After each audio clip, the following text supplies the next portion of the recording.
This cup should never have existed, because more than once in history, people tried to erase it forever. Yet tomorrow morning, millions of people will hold another cup without ever wondering how close it came to disappearing. We call it coffee. We call it ordinary. History never did. Every sunrise begins the same way. Different cities, different languages, the very same ritual. More than 2 billion cups are poured every day. Few people ever ask where that story truly began, because the greatest trick coffee ever performed was convincing us it had always been here. But coffee wasn't born in cafes or offices or the hurried rhythm of modern mornings. It belonged to another world entirely. Here, coffee wasn't a luxury. It wasn't a business. It was a companion to devotion. The first people who embraced coffee weren't chasing productivity. They were chasing wakefulness, so they could pray through the night. Before coffee powered the world, it was helping people search for something far greater than themselves. Long before coffee was carried across deserts, its story may have begun in the mist-covered highlands of Ethiopia. Here, coffee wasn't harvested. It wasn't cultivated. It simply grew wild. According to legend, everything changed because of a curious goat herder named Kaldi. The goats wandered into unfamiliar shrubs and began eating bright red berries. Whether the story is true, no one can say. But legends often preserve something that history forgets. Legends can inspire, but history demands evidence. And the first real chapter of coffee begins across the Red Sea. Traders crossed these waters for centuries, carrying spices, silk, incense, and eventually, coffee. By the 15th century, coffee had reached the mountains of Yemen. Here, for the first time, history begins to leave written records. Coffee had finally found its first true home. But how did a simple red berry become a drink, unlike anything the world had ever tasted? Coffee wasn't born in a cup. It began as a simple fruit, waiting for someone to discover what it could become. They placed the beans over glowing coals, never imagining the aroma would one day travel the world. As heat transformed the beans, the room filled with a scent no one had ever known before. Roasting awakened the beans. Grinding released their hidden promise. Mixed with hot water, the humble bean became something entirely new. Not a fruit, not a spice, but a drink unlike any the world had known. Coffee wasn't invented for productivity. It was invented for devotion. The nights were long, sometimes stretching until the first light of dawn. But even the strongest faith could not silence an exhausted body. So the elders offered a warm, bitter drink, not to replace prayer, but to help it continue.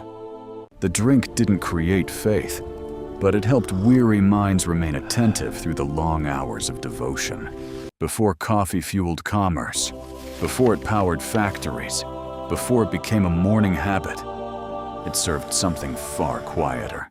The monks had discovered coffee's power. Merchants were about to discover its value. Sacred rituals rarely remained secret forever. Neither did coffee. Travelers carried it. Pilgrims shared it. Merchants remembered it. Before long, coffee reached the markets of Mocha, where devotion met commerce. The port gave coffee a new identity. It was no longer simply consumed. It was traded. Once coffee reached the sea, no empire could keep it contained. The monks had discovered coffee's purpose. The merchants had discovered its value. The empires were about to discover its power. Coffee crossed deserts, sailed across seas, and eventually arrived in the beating heart of an empire. Constantinople. Here, coffee found something it had never known before. A public home. People didn't come only to drink. They came to debate, to read, to argue, to imagine a different future. But wherever people gather, power eventually pays attention. A drink had become a meeting place. A meeting place had become a marketplace of ideas. And that made coffee far more dangerous than anyone expected. Coffee had become more than a drink. It had become a place where ideas could spread faster than rulers could control them. The Ottoman rulers weren't afraid of coffee itself. They were afraid of what happened around it. Every evening, hundreds of strangers gathered in the same room, exchanging ideas beyond the reach of the palace. At different moments in Ottoman history, some rulers ordered coffeehouses closed, fearing they had become places where dissent could grow. But closing a door could not erase an idea. Coffee had already become part of everyday life. Once people discovered a reason to gather, coffee no longer belonged to monks, merchants, or emperors. It belonged to the world. The Ottoman Empire had made coffee famous. Europe was about to make it indispensable. By the early 17th century, coffee crossed another sea. This time, it arrived in Europe. To many Europeans, it smelled unfamiliar. It tasted bitter. And some believed it came from the Islamic world. Therefore, it could not be trusted. According to a well-known tradition, some church leaders questioned whether Christians should drink coffee. The story goes that Pope Clement VIII tasted it himself and approved it. Whatever the truth behind the story, coffee spread with remarkable speed. For the price of a single cup, anyone could enter. Listen to philosophers, meet merchants, debate science, and leave with a new idea. They became known as the penny universities. Coffee had inspired conversation. Now it was about to fuel an empire of plantations, ships, and human exploitation. For generations, Yemen guarded coffee with remarkable care. Only roasted beans were allowed to leave, making it impossible to grow elsewhere. But monopolies rarely last forever. European powers searched relentlessly. For living coffee plants they could grow themselves.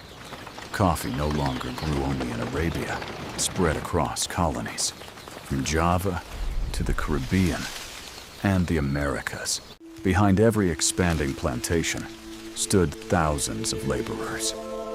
In many colonies, coffee production depended on enslaved people and other forms of forced labor. By the 19th century, coffee had become one of the world's most valuable commodities. The drink that once helped a handful of mystics stay awake now fueled an expanding global economy. Every morning, billions of people lift a cup without thinking about the journey inside it.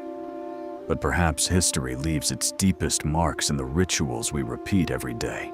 Every morning, before the emails, before the meetings, before the noise, billions of hands reach for the same drink. Few remember that this ritual began centuries ago, not in a cafe, but in quiet nights of prayer. In every cup, there's a journey, from sacred devotion to global commerce, from mountain forests to city streets. History rarely disappears. Sometimes, it simply waits beneath the next sip. The morning ritual that wakes billions today was once a quiet companion to midnight prayers. It crossed deserts, survived empires, inspired revolutions of thought, and fueled the rise of global trade. Every cup carries more than flavor. It carries centuries of belief, ambition, curiosity, and consequence. The next time you take a sip, remember, you're not just drinking coffee. You're tasting history,